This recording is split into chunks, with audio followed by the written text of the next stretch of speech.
Para ahora vamos a hacer una transición importante.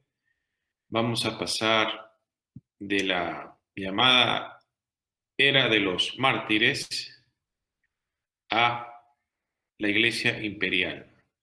Y todo esto eh, por el reinado de Constantino, que va a ser un cambio muy dramático en la experiencia de la Iglesia. Ya lo están viendo, incluso el fondo lo cambió un poquito, ya no son mártires, sino una figura del el primer concilio ecuménico con Constantino a la cabeza. Entonces, vamos a pasar a... ¿Se acuerdan que el día de ayer terminamos hablando de las políticas de Diocleciano, cómo él no solamente dio inicio a la gran persecución de la iglesia, que, valga la aclaración, duró más tarde que su propio reinado. Y sí hubo eh, la persecución no se mantuvo tan severa en todos los años posteriores, fue un poco intermitente, pero sí continuó, como testifica el mismo Eusebio, que vivió en ese tiempo por décadas, o sea, más incluso después que se retiró Diocleciano. Pero también otro punto importante que vimos el día de ayer fue que otra política importante que instituyó Diocleciano fue que dividió el gobierno del imperio en cuatro. Estableció lo que se llamó la tetrarquía. Entonces, partimos desde ahí y vamos a enfocarnos en lo que pasó en la famosa batalla del puente Milvio. Pero antes de eso, pues voy a poner un poquito el contexto. Cuando Diocleciano y Maximiano, que eran los dos Augustos, ¿se acuerdan que yo les dije que habían cuatro emperadores, dos de mayor rango, llamados Augustos, y luego los dos emperadores de menor rango, los Césares? Los dos Augustos eran Diocleciano y Maximiano. Cuando estos dos abdicaron el poder en el año 305, Galerio y Constancio, que eran los Césares, asumieron los roles de Augusto. Constancio, recordamos, que es el padre de Constantino. Entonces, los nuevos Césares fueron Maximino Daia y Severo II. Ahora, lamentablemente para los planes de Diocleciano, él estableció, ¿se acuerdan?, este nuevo sistema justamente para dar estabilidad al imperio, para que no haya pugnas por el poder, para que no haya luchas internas. Lamentablemente para sus planes, ¿no?, las cosas no resultan muchas veces como planeamos.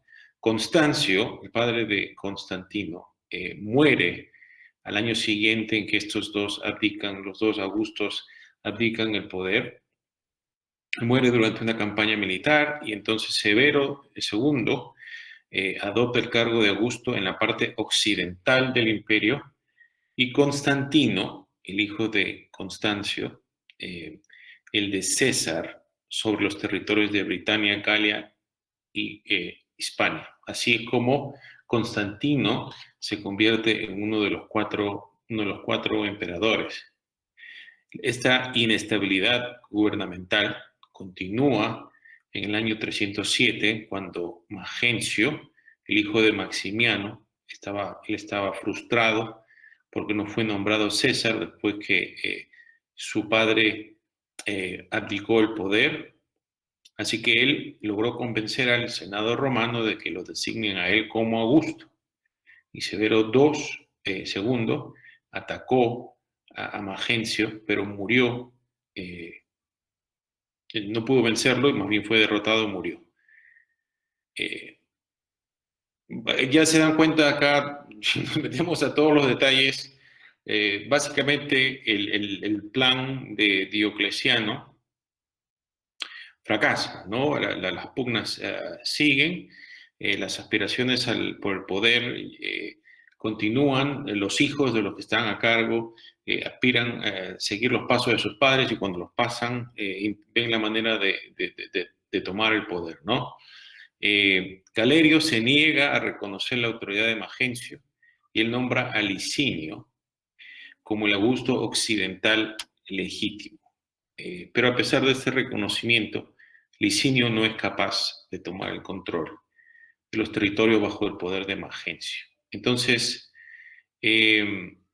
luego Galerio muere en el 311 y este hecho provoca que las aspiraciones de control absoluto del resto de los tetrarcas pues se despierten, ¿no? Licinio se apodera de los territorios de Europa occidental que Galerio gobernaba y Magencio declara la guerra a Constantino, que recuerden que estaba en el área de Britania, para apoderarse del territorio occidental, ¿no? Pero acá es donde ya ocurre algo sorpresivo, porque a pesar de que Magencio es el que le declara la guerra a Constantino, es Constantino quien toma el primer paso, ¿no? Y él invade las tierras de Magencio.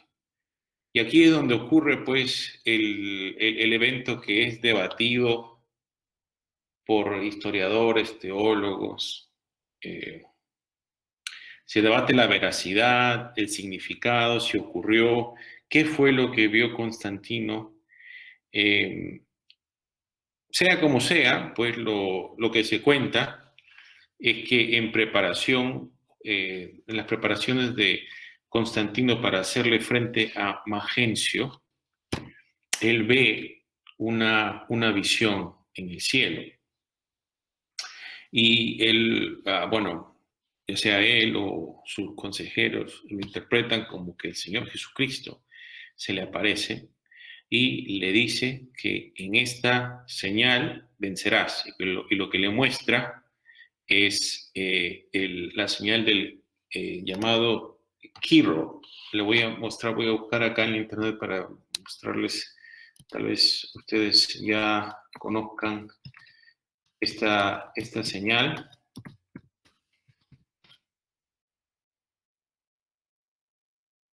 Voy a cambiar ahora de presentación para que vean.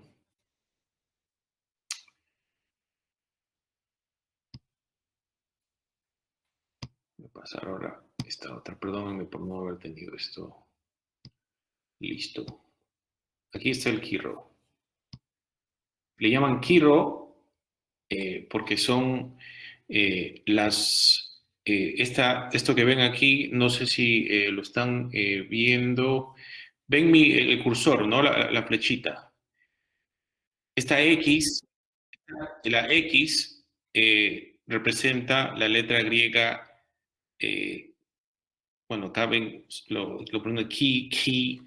Esta es la primera letra del nombre de Cristo en griego y esta es la segunda letra, Ro, que parece una P, pero en verdad se pronuncia como una R, ¿no? Entonces ya ven que estas dos son las primeras letras de la palabra Cristo. Y entonces lo interpreta, ya incluso se dan cuenta que hasta parece una cruz, esto también. Entonces lo interpreta Constantino como que Jesucristo mismo se le aparece y le dice que en esta señal, con esta señal, él vencerá a sus enemigos. Entonces lo que decide hacer Constantino, o al menos eso es lo que se reporta, es que le pinta esta señal a los escudos de sus soldados. Déjenme volver a la diapositiva.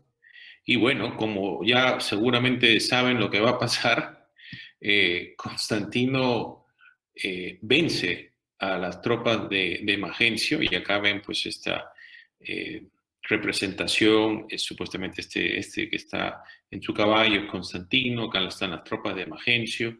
Y de hecho ya ven cómo están, por eso se llama la batalla del puente de Milvio, es un puente que estaba camino a Roma. Magencio fue a hacerle frente y cayó, él y sus tropas pues mueren ahogados bajo el puente y ya en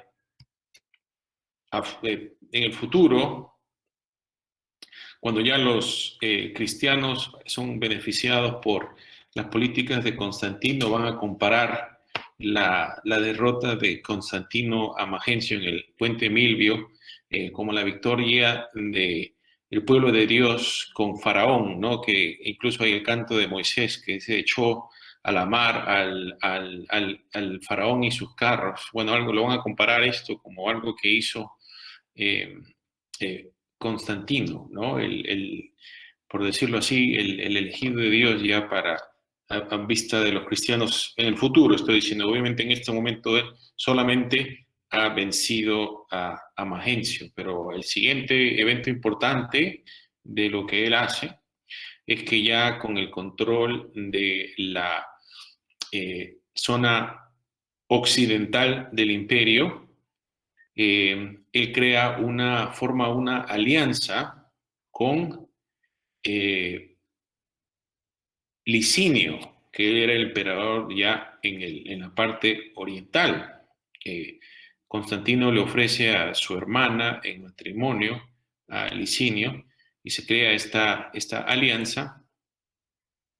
Y entonces juntos, Constantino con Licinio, aunque el crédito normalmente se lo dan a Constantino, en el año 313 se pronuncia el Edicto de Milán, en el que Constantino y Licinio declaran al cristianismo como como una religión lícita, le dan legalidad al cristianismo en el imperio. Ahora, es importante reconocer algo aquí que muchas veces uno escucha versiones un poco tergiversadas de los eventos. Es muy común que uno escuche de que Constantino hizo del cristianismo la religión oficial del imperio, y eso no es correcto. Lo que Constantino hace es él legaliza al cristianismo, pero no lo hace la única religión lícita. De hecho, si bien en su edicto de Milán él menciona al cristianismo, la única religión que él menciona por nombre, y ciertamente eso demuestra de que lo está haciendo pensando en los cristianos y para favorecer a los cristianos. Pero él decreta un edicto de tolerancia religiosa, cosa que no solamente los cristianos, sino las otras religiones tenían la libertad para practicar sus propias religiones, ¿no?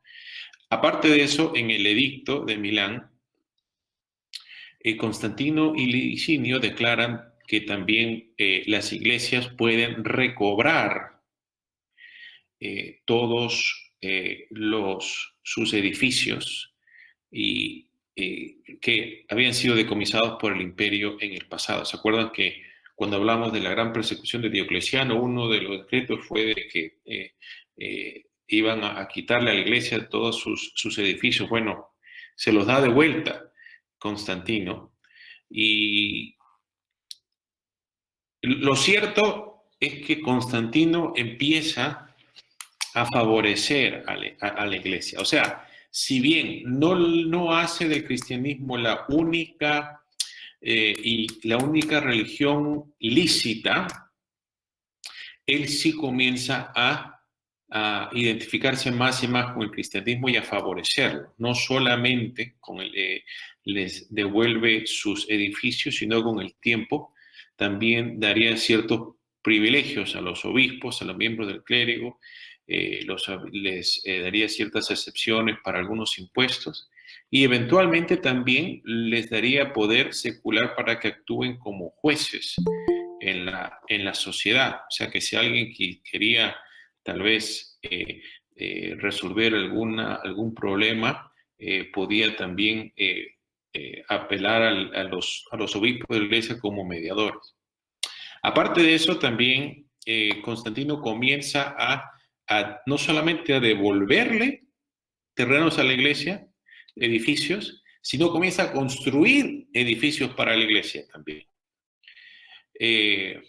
Pero, entonces, claramente lo favorece y ya se dan cuenta el cambio tan dramático que ocurre en una cuestión en una década. Miren, estamos viendo que esto ocurre en el año 313 y hace, bueno, 10 años en la historia que estamos repasando, Diocleciano estaba declarando la gran persecución. O sea que en cuestión de una década, el cristianismo pasó de ser la religión más perseguida del imperio a ser la religión más favorecida, sin llegar a ser la única religión lícita, ¿no?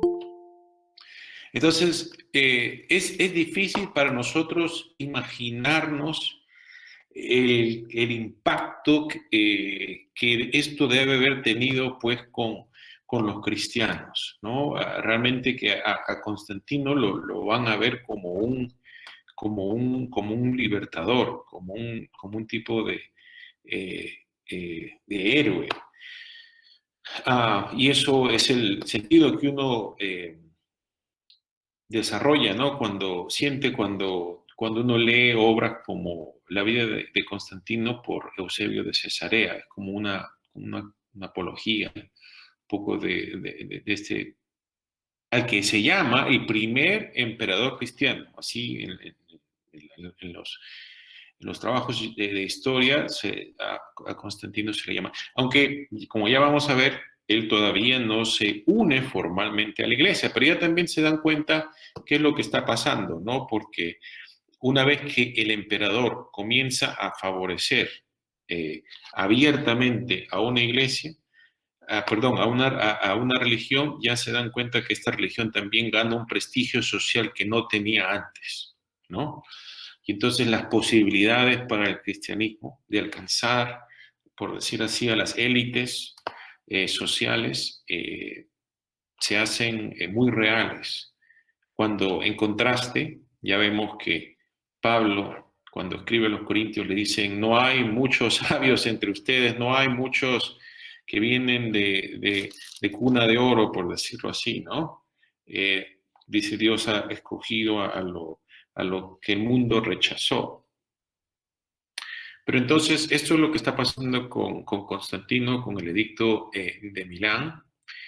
Y luego vamos a ver que pasa otra cosa en, eh, en cuestión de años. En el año 314 ocurre el concilio de Arles, Arles en lo que es hoy en día Francia.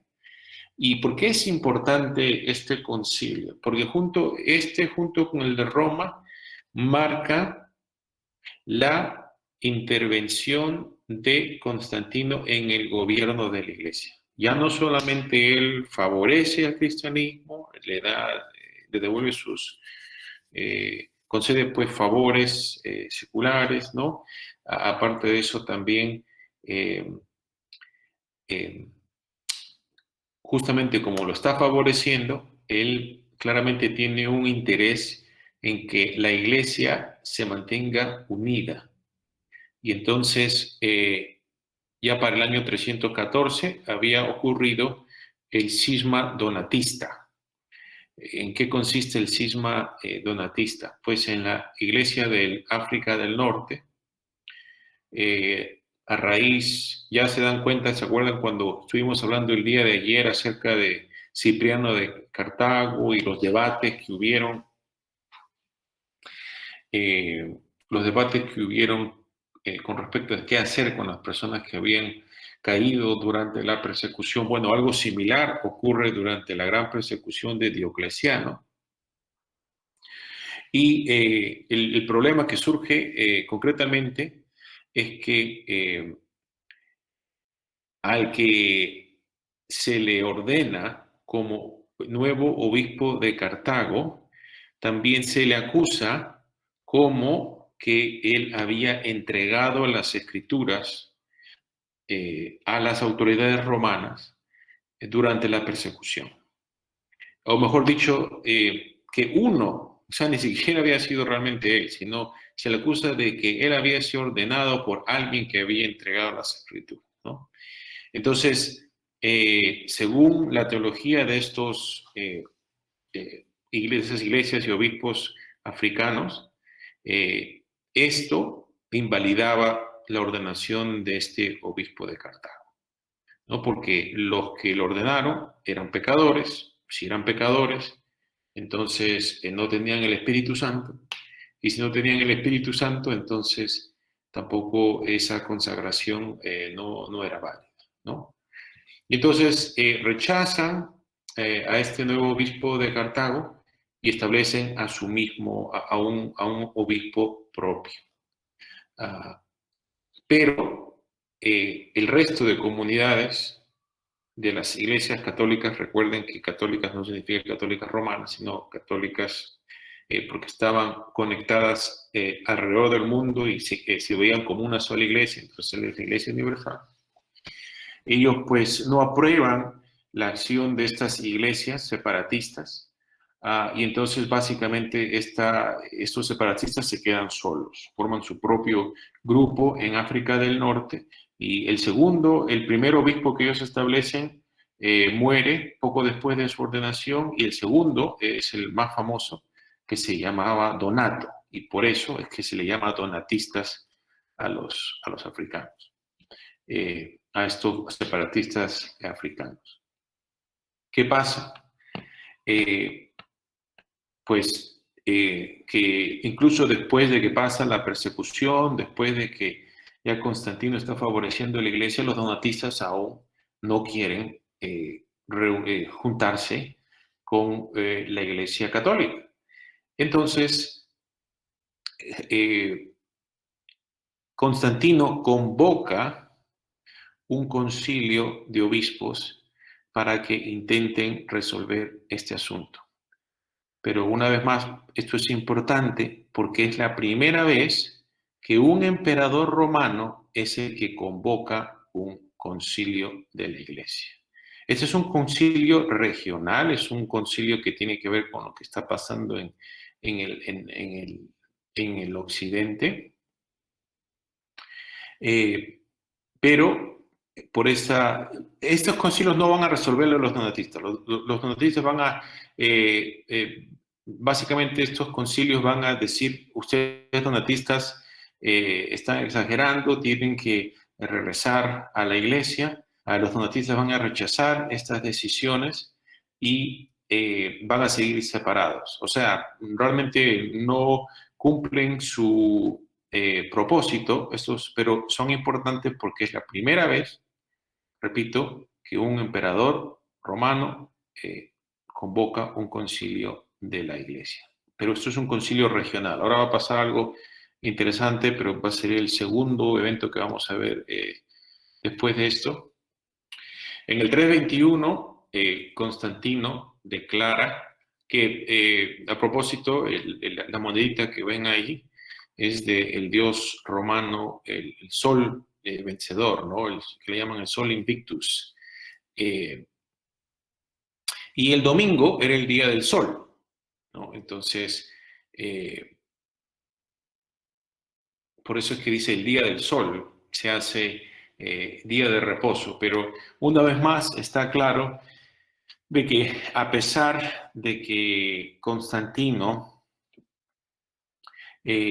pues declara el Día del Sol como día de reposo, está claro que lo está haciendo también a favor de los cristianos, porque los cristianos se reunían para adorar, se reunían como iglesia el día domingo. Entonces acá lo hace día de reposo de esta manera también. Se pueden también imaginar los cambios cataclísmicos que están ocurriendo aquí. Antes, no solamente el cristianismo no era lícito, sino que también, pues, el domingo era un día de trabajo. El domingo no podían ellos reunirse cuando quisieran, especialmente porque muchos miembros de la iglesia no tenían la libertad, ¿verdad?, de tomarse el día. Habían varios esclavos Entonces, pero aquí con Constantino, él hace del domingo, el día del sol para los romanos, el día oficial de reposo semanal para el imperio, ¿no? Y esto es otra manera en la que Constantino está favoreciendo al cristianismo. Y está estableciendo cosas que hasta ahora nosotros tenemos en la sociedad. Ya se dan cuenta de el impacto que están teniendo estas acciones. Hasta el día de hoy nosotros, nuestras semanas, el domingo es día de reposo. El que inicia eso es Constantino. Una cosa que también tenemos que recordar es que algunos grupos también que favorecen el día sábado, ¿no? Van a decir de que Constantino es el que cambió el día de la iglesia para que el día del culto al domingo. Eso no es verdad. Eso es una eh, tergiversión de lo que está pasando. Él no dice ahora los cristianos se van a reunir los domingos, sino que ahora el domingo va a ser día de reposo para todos. Y de hecho, se toma eso como un acto que muestra favor a los cristianos, justamente porque ellos ya se estaban reuniendo, ya se reunían el domingo desde el inicio. Pero bueno, esto es otra cosa que ocurre en el año 321. Y ahora sí, pasamos al siguiente evento, que es el primer concilio ecuménico. Ya para este punto, eh, parece que no llegué a crear la diapositiva para esto, pero hay una batalla en la que ya las relaciones entre Constantino y Licinio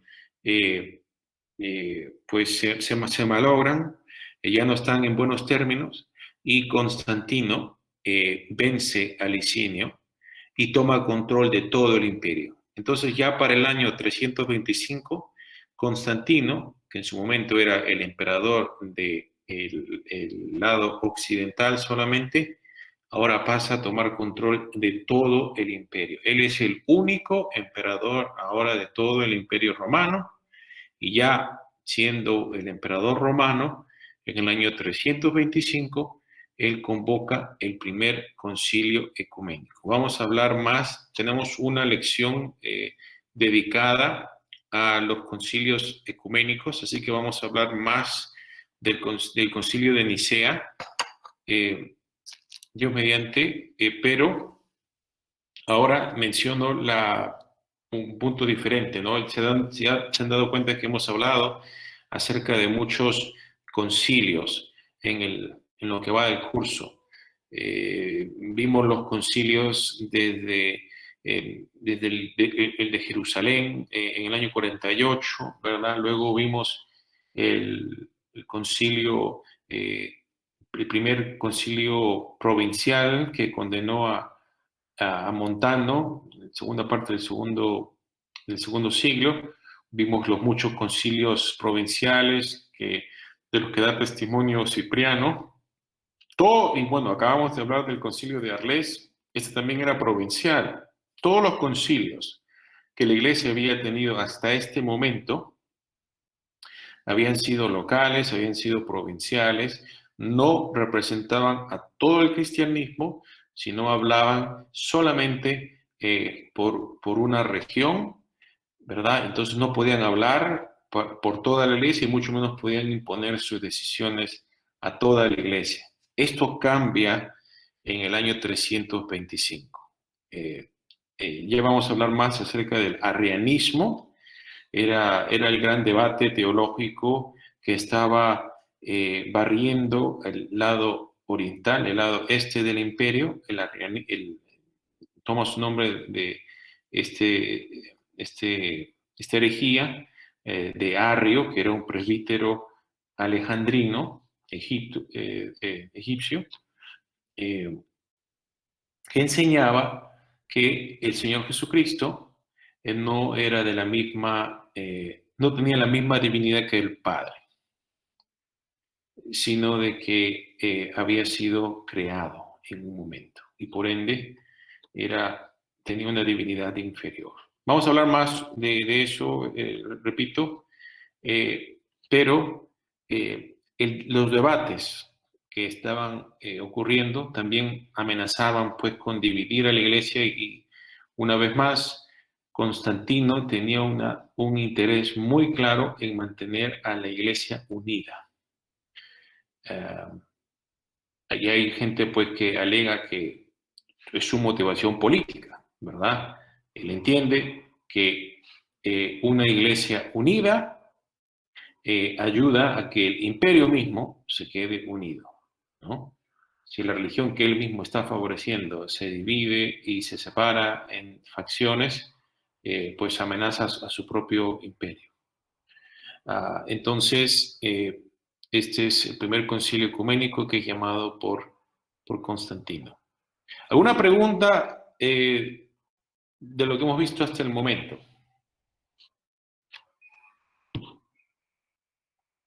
Comentario, no tiene que ser pregunta, puede ser también un comentario que alguien quiera hacer, una Eh, apreciación. Mi hermano Daniel, me puede repetir, por favor, entonces, cuando comienza la tetrarquía, queda como Augustus Diocleciano junto con quién? Maximiano, déjeme asegurarme que le esté dando, porque hay unos que tienen un nombre parecido. Eh, sí, era Diocleciano y Maximiano. Son los que cuando comienza la tetrarquía están como Augustos. Sí, están como Augustos. Y los dos Césares era Galerio y Constancio, que era el padre de Constantino, ¿verdad? Sí, sí, sí, sí, sí. Sí, Listo. y ya ven que esa organización no duró mucho, ¿verdad? Eh, y ya como estamos diciendo, para el año 325, Constantino ya se hace el control de todo el imperio. Él es el único emperador en este momento. Eh, Bueno, entonces le entendí que Severo II y Constantino fueron los reemplazos de sus padres, ¿verdad? O sea, entraron como Augustos también, perdón, como Césares. como César, sí, como César. Y después ellos fueron los reemplazos de los Augustos. Bueno, es que no llegó a eso porque luego Magencio intenta tomar control después porque Uy, claro, por Magencio, medio de la guerra entre Licinio y Magencio, ¿verdad? sí, sí, sí, sí, Que sí, Galerio nombra a Licinio y en contra de Magencio. sí, Ah, sí. bueno, listo, pero igual ellos después suben como Augusto los dos, ¿verdad? Severo II y Constantino. Los que quedan como Augustos, después de estas pugnas, van a ser Constantino y Licinio. Ah, y Y por Licinio. eso, sí, y por eso juntos, Constantino y Licinio, ellos decretan el edicto de Milán. Ah, bueno, listo. Ok, o sea que ahí sale Severo II, sale, no sube a ser Augusto. Eh, no, no, no. Ok, listo. Le agradezco. Sí. ¿Alguna otra pregunta?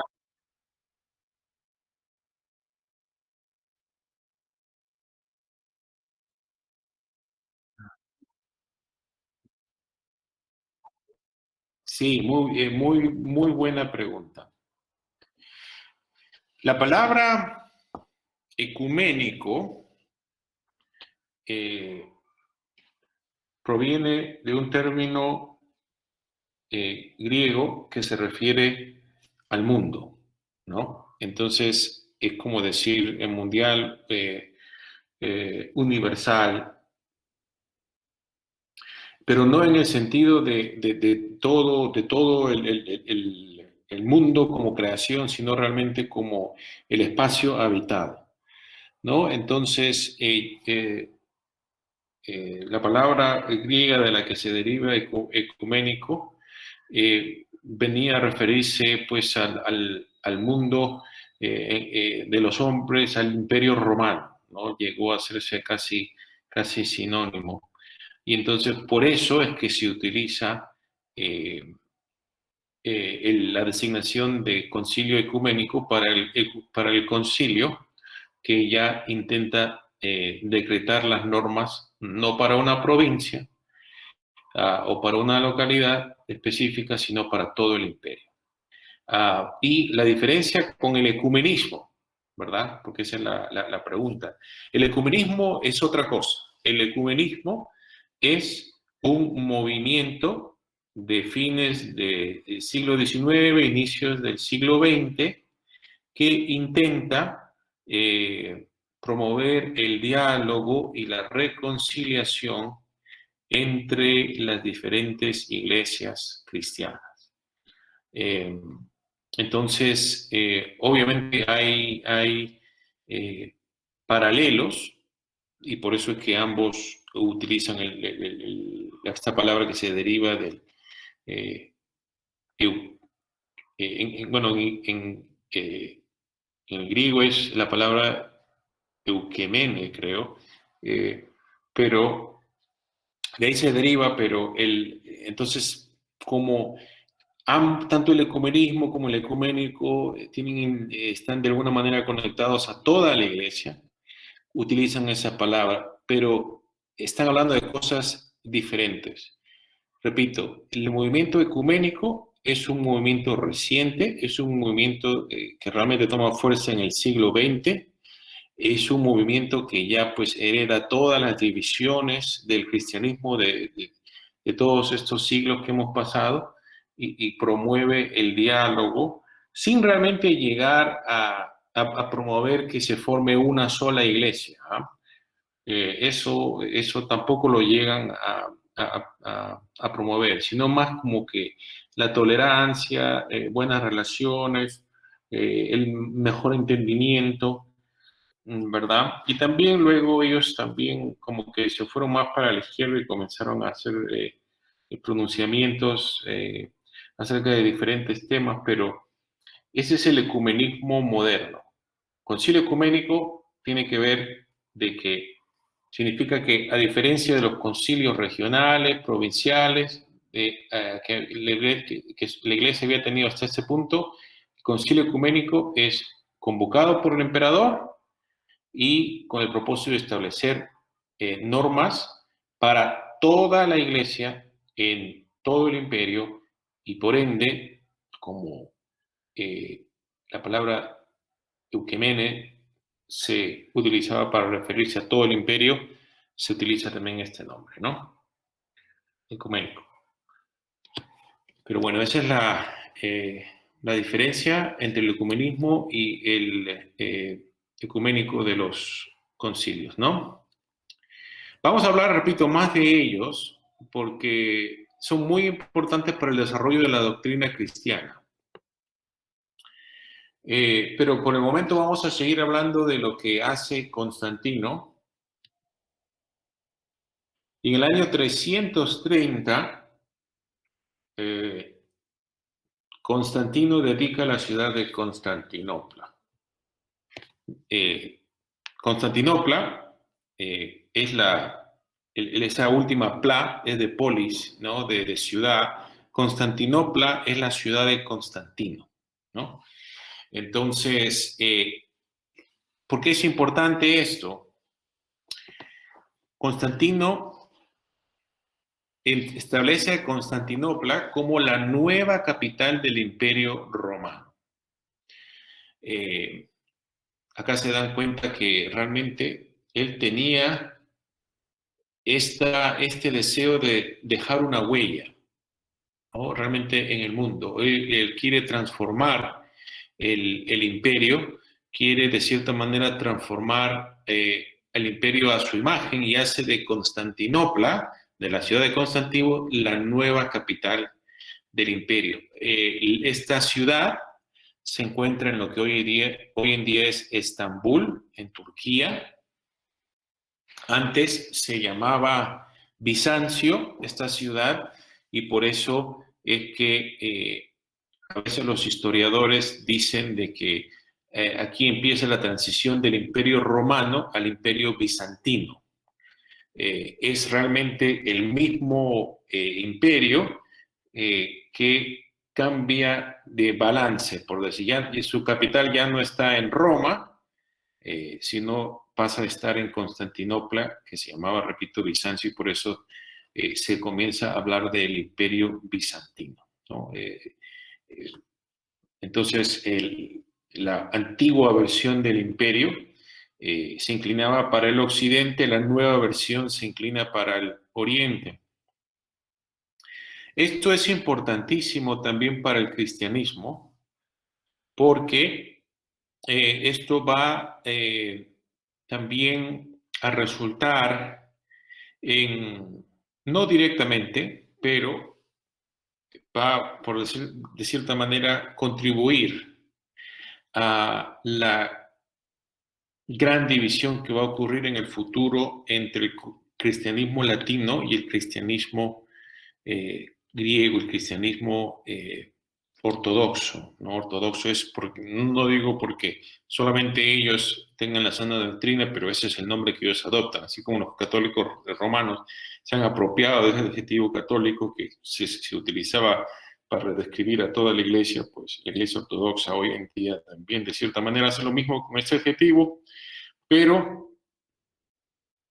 esto es importante porque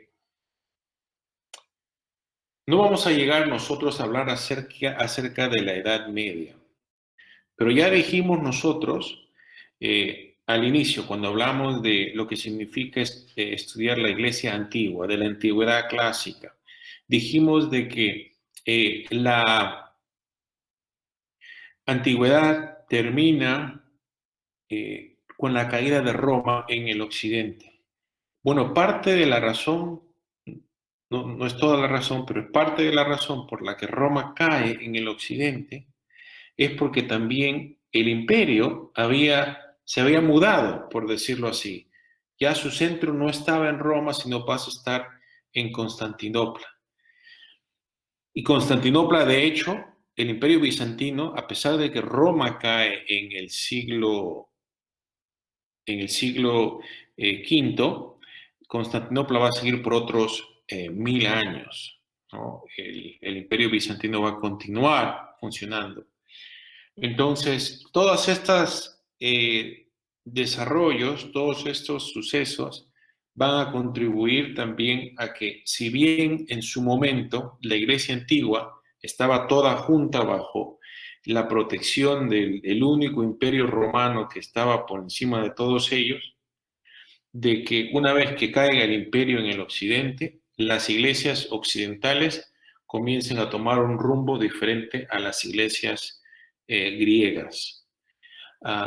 Ya no mantengan las relaciones que tenían antes, comiencen de hecho, pues ya en el occidente se habla el latín, en el oriente se habla el griego, ya no hay tanta comunicación, tanto diálogo ahí, y comienzan a desarrollar diferentes también doctrinas. El ejemplo más claro vendría a ser que si bien en el occidente, en el mundo de habla latina, el que se convertiría en el teólogo más importante es Agustín. Para la Iglesia Ortodoxa, Agustín realmente no es tan importante. Ellos desarrollan otra tradición. Y todas estas cosas que estoy describiendo suceden en parte, repito, no estoy diciendo que todo esto se debe a esto, pero es que cambia el imperio romano, pasa a ser del imperio romano al imperio bizantino. Y luego vamos a ver cuando hablemos de los concilios ecuménicos, tanto así va a definir este movimiento a Constantinopla del imperio, de la capital del imperio, tanto va a influir a esta otra iglesia muy tradicional son las iglesias ortodoxas griegas, que hasta el día de hoy el patriarca principal para los ortodoxos griegos no es pues no es ni Jerusalén, no es ni Antioquía, no es ni Alejandría, sino Constantinopla. El obispo de Constantinopla es considerado el patriarca ecuménico hasta el día de hoy. Eso es en la ortodoxia griega. Todo esto va a ocurrir mucho después, pero menciono todo esto para ayudarles a entender las repercusiones que este hecho de Constantino tendría para el futuro de la iglesia, ¿no? En el 330 él dedica a Constantino. Y bueno, finalmente digo para Constantino, él es bautizado en el año 337, cuando ya sentía que se estaba acercando su muerte, ¿no? Hay gente que se pregunta, pues, ¿por qué es que Constantino, si en verdad era un cristiano, si en verdad quería honrar a Cristo desde el inicio, por qué es que espera hasta su lecho de muerte para bautizarse? Y bueno, hay diferentes personas, pues, dan diferentes razones, pero una de las que me parece más convincentes es que me parece que Constantino entendía que como emperador él tenía que seguir haciendo cosas que no eran compatibles con la fe cristiana, ¿no? Ya mencioné, bueno, él va a ejecutar como muchos emperadores y reyes en el pasado y seguramente, y bueno, y después de su tiempo han hecho, cualquier persona que sienten que es una amenaza a su control del imperio lo van a ejecutar. Constantino hace lo mismo, él ejecuta a varios parientes por diferentes razones. Eh, Aparte de eso, pues, aparte de los mismos familiares que va a ejecutar él como emperador, va a tener que hacer que corra mucha sangre. Como emperador también, recuerden de que él no eh, puso fin al paganismo y él mismo, como emperador, tenía que seguir participando en algunos de los ritos paganos tradicionales de Roma. Entonces, por todas estas razones, se entiende un poco por qué él, no digo que se justifique, no estamos tratando de justificar a Constantino, simplemente estamos tratando de entender por qué es que, si es que él se identificaba con la iglesia, por qué espera hasta el final. Y volvemos a lo que dijimos hace un momento también, bueno, no hace un momento, sino el día de ayer, esta creencia pues de que los pecados, cuando tú te bautizas, el bautismo tiene el poder de borrar todos tus pecados pasados, ¿no? Entonces, por eso es parte. A mí me parece otra razón por la cual él puede haber esperado hasta el final, es que, saben, si uno se bautiza, ya hemos hablado acerca de la autoridad y el dominio que ejercían los obispos dentro de la iglesia. Si él se bautiza y se hace un miembro oficial de la iglesia, de cierta manera pues pasa a estar bajo la autoridad espiritual de los obispos. Mientras él no siendo bautizado, todavía me parece que eso le da también mucha más libertad para eh, controlar a todos en el imperio de la mejor, bueno, más fácilmente, ¿no? Vamos a ver en el futuro que van a haber tensiones entre los líderes de la iglesia y los emperadores cristianos para ver, bueno, quién manda a quién, ¿no? ¿Quién es en un estado cristiano, que todavía no es Constantino, ¿verdad? Oficialmente, pero ¿quién es la iglesia la que manda al Estado o el Estado manda a la iglesia? ¿No? Entonces, yo creo que Constantino entendía de que podía traer complicaciones todo eso. Parece que realmente fue un administrador muy astuto, incluso la manera en que él tampoco no impuso el cristianismo al imperio, sino que poco a poco fue dando más y más prominencia, lugar, honor al cristianismo, a la iglesia. De hecho, cuando se estudia la razón por qué es que Constantino cambia la capital de Roma a Constantinopla, una de las razones que también se menciona es que Roma pues tenía toda su historia, toda su tradición de politeísmo, de paganismo, habían, perdón, templos a los dioses romanos por doquier. Cuando él va y él crea su propia ciudad de Constantinopla, tenía también ahora él la oportunidad de diseñarla según él le parecía mejor, y ya no era una ciudad llena de templos paganos, sino también podría ser una iglesia llena, perdón, una ciudad llena de iglesias cristianas, ¿no? Entonces, un dato curioso acerca del bautismo de Constantino, y eso también nos alerta un poco acerca de los peligros de justamente esta alianza entre el Estado y la Iglesia, es que parece que a pesar de que Constantino convoca el primer concilio ecuménico que condena a Arrio, para el final de su vida parece que él se estaba inclinando más a una posición arriana, porque el obispo que lo bautiza a él era un obispo arriano, Eusebio de Nicomedia. Entonces,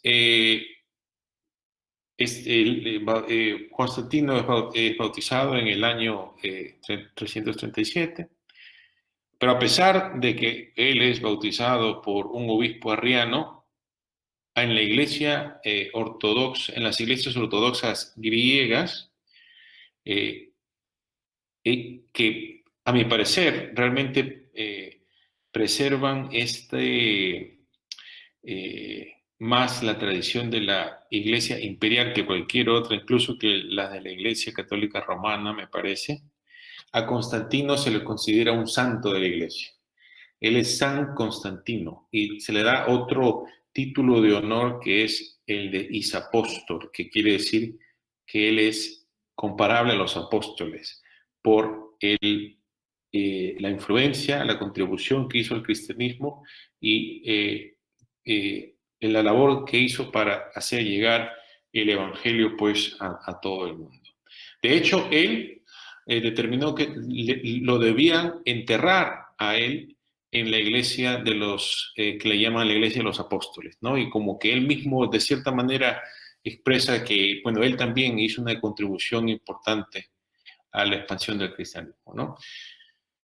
Y ya cuando hablamos acerca del legado de Constantino, realmente es difícil calcular el impacto que el reino de este hombre ha tenido no solamente en la iglesia, sino en todo el mundo. Porque si bien él no hizo del cristianismo la única religión del imperio, él preparó el camino para que eso llegase a ocurrir. Y una vez que eso ocurre, pues poco a poco, con los cristianos en los lugares de gobierno del imperio, también poco a poco también la misma ética de la sociedad comenzó a cambiar, a tal punto que el día de hoy, en las culturas, ya sea occidentales o, bueno, latinoamericanas, que heredamos mucho de la cultura occidental, ¿no? Porque por la influencia primero de los españoles, pero muchos de los valores que tenemos en la sociedad, lo que nosotros asumimos simplemente que es las diferencias entre lo que es bueno y malo, lo justo, lo injusto, incluso los que no son creyentes, los incrédulos, cosas que ellos asumen que, por ejemplo, ¿no? A ver, para hacer para dar un caso de lo que estoy hablando, ¿no? Hoy en día, cristianos, no cristianos, condenan la esclavitud, condenan la discriminación, defienden los derechos humanos, la idea de que todos los seres humanos son iguales, que tienen la misma dignidad. Eso no se creía en el imperio romano. Eso, la idea de que algunos son superiores que otros, ha estado con la humanidad desde siempre. ¿Por qué es que ahora todos nosotros asumimos estas cosas? Y es que es justamente porque la misma sociedad con el pasar de los años. No estoy diciendo que todo esto haya sido resultado directo de Constantino, estoy diciendo que él prepara el camino para que estos cambios ocurran. Pero realmente el punto que estoy tratando de hacer es que la llamada cristianización de la sociedad ocurre como resultado del reino de este hombre y las secuelas de eso, las consecuencias, los resultados de eso, sí, sí, los seguimos nosotros experimentando hasta el día de hoy. No solamente cristianos, sino también los cristianos. Así que realmente un personaje sumamente resaltante en la historia, no solamente de la Iglesia, sino también de la humanidad. ¿Alguna reacción? ¿Alguno de ustedes quiere contribuir a algún pensamiento acerca de lo que estamos hablando? Tal vez alguna manera, alguna diferencia que Constantino ha tenido en la Iglesia, en el mundo, que tal vez no he mencionado y que le gustaría a alguno de ustedes agregar.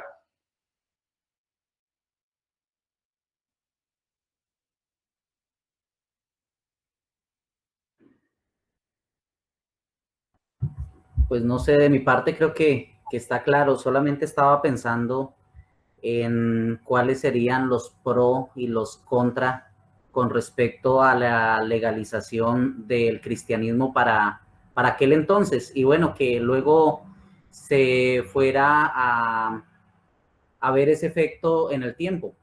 Sí. Bueno, ¿por qué no conversamos un poco acerca de eso? Yo creo que muchos de ustedes van a tener opiniones al respecto y me gustaría que sea un poquito tal vez dinámico. Hermano Leonel, yo estoy seguro que usted tiene algunas ideas que gustaría compartir con nosotros. ¿Qué piensa usted? Algunos pros y contras del reinado de Constantino. Pues viendo un poco, hablando un poco de los pro, lo bueno es que, digamos, en cierto sentido, la persecución disminuye. O sea, digamos, se pudiera con mayor libertad predicar el evangelio, y de esta manera había tal vez más libertad para que la iglesia se expandiera. Pero uno de los contras es que la iglesia comienza a mundanalizarse. Sí.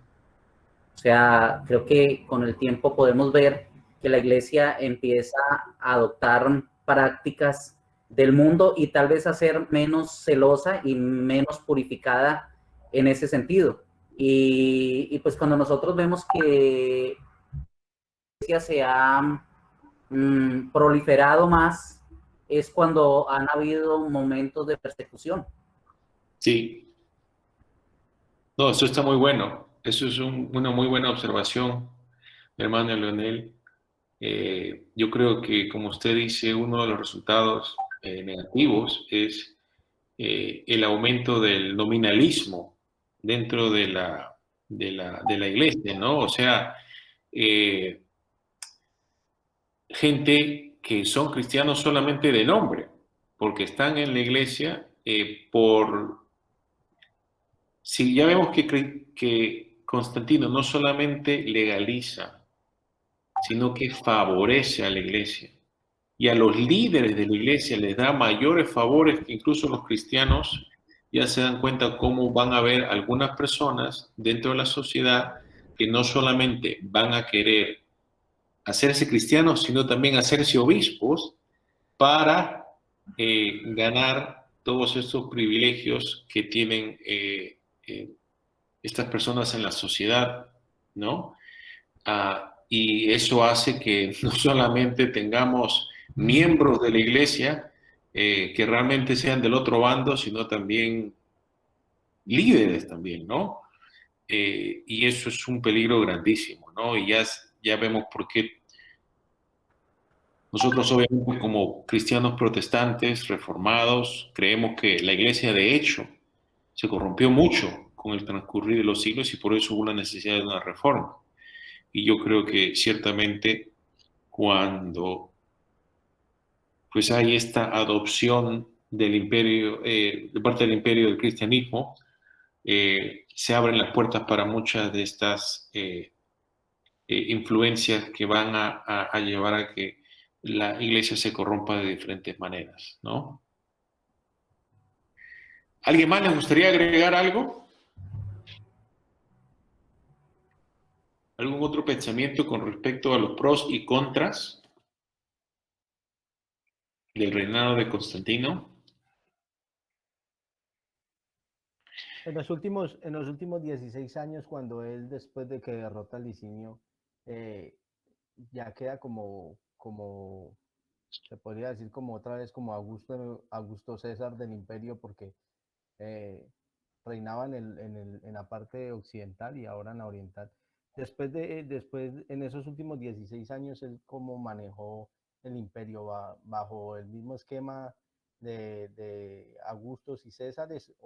Mi pregunta va es si él realmente fue un líder tan autónomo como lo muestra la historia, o realmente tuvo alguien que estuvo detrás del poder también aconsejándolo.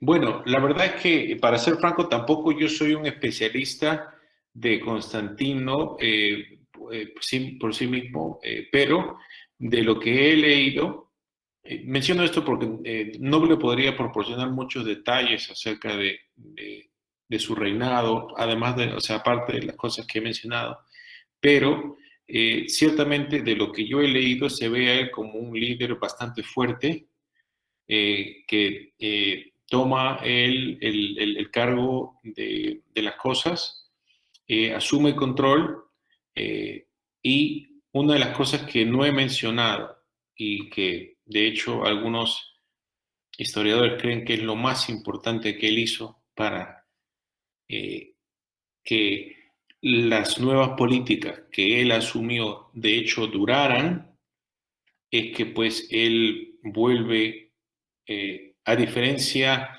del sistema que había establecido Diocleciano, en que eran, no solamente se dividían el imperio, 4 emperadores, sino también que se elegía por mérito los que seguirían, los que tomarían estos lugares de gobierno.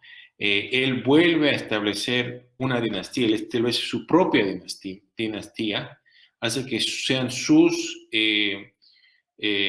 descendientes los que seguirían reinando el imperio. Pero aquí está lo importante, ¿no? Que observan estos estudiosos, que es que él se aseguró que sus hijos sean criados como cristianos. Entonces, por eso es que eventualmente los hijos de él, sus descendientes, que también hubo problemas entre ellos, ¿no? No estoy diciendo que fueron criados como los niños de nuestras iglesias, ¿no? Cristianos en ese sentido, pero sí tenían una identidad cristiana, y por eso es que eventualmente, ya para el año 380, con Teodosio, ya el cristianismo se convierte en la única religión del imperio. O sea, eso no lo hace Constantino mismo, pero no solamente él pone las políticas, sino también él establece que sus descendientes van a ser los siguientes gobernantes, y hace que sus descendientes sean criados como cristianos, para que entonces el imperio, gracias a todas estas medidas que él toma, se asegura que el imperio mantenga esta identidad cristiana, que de hecho la va a mantener hasta el final. La única excepción sería que unas par de generaciones después de él, pero todavía en el siglo cuarto, va a llegar al trono creo que era sobrino de Constantino, que se llamaba Julián, que lo van a llamar a él Julián el Apóstata, porque él va a intentar revivir el paganismo, ¿no? Él, a pesar de que él fue criado como cristiano, él va a renegar su fe y va a intentar, como digo, restaurar el paganismo, pero ya los cambios que había hecho Constantino ya no había vuelta atrás. Y los que toman el poder después de él, que su reinado dura un par de años nada más, entonces simplemente siguen las políticas que empezaron con Constantino y de hecho, pues como dije, el cristianismo llega a hacerse la única religión lícita. Y no cualquier cristianismo también. Como vamos a ver, es el cristianismo católico, el cristianismo que va a ser definido por los concilios ecuménicos, ¿no? Y también mencionamos también de que hay un cese en la persecución. Bueno, vamos a ver de qué es un cese relativo, ¿no? ¿En qué sentido? Porque, como vamos a ver con los concilios ecuménicos, estos concilios ecuménicos no emiten sugerencias, sino decretos que tienen que ser guardados. Y a los que no quieren guardarlos, entonces también hay penalidades para ellos. Entonces, comienza por este justamente matrimonio del Estado con un cristianismo y con un cristianismo bastante específico, que ya también puede empezar la persecución de unos cristianos a otros cristianos, ¿no? Bueno, una vez que se le identifica como herejes, entonces los emperadores también pueden tomarse la libertad de ponerlos, expulsarlos, exiliarlos, ¿verdad? Pero, como vamos a ver, cuando comencemos a repasar un poco más de los concilios, las opiniones de los emperadores también van a cambiar. Ya vimos que el mismo Constantino comenzó apoyando a los trinitarios, a los nicenos, pero luego comenzó a inclinarse al arrianismo y algunos de sus descendientes van a ser arrianos y van a intentar establecer el arrianismo en el imperio. O sea, bien, bueno, es un tipo de cristianismo, ¿no? Pero no es un cristianismo bíblico, ortodoxo, trinitario, ¿verdad? Pero entonces ya vemos que no es que se complica mucho la situación, porque una vez que ya hay, repito, esta alianza entre el Estado y el cristianismo, no es cualquier cristianismo, es un cristianismo específico y es el cristianismo que favorezca al Estado. Y si uno no está como parte de este tipo de cristianismo, uno, aunque se vea cristiano, también puede sufrir algún tipo de persecución estatal, ¿no? Algún tipo de penalidad o castigo. Yo creo que ya también he agregado mucho más a lo que usted preguntó, pero me ha servido para dar un poco más de pues sustancia a lo que he dicho hasta ahora, ¿no? Gracias, hermano. ¿Algún otro? Vamos a pasar, porque ya la hora está avanzando. Vamos a pasar entonces ya a hablar acerca de los concilios ecuménicos.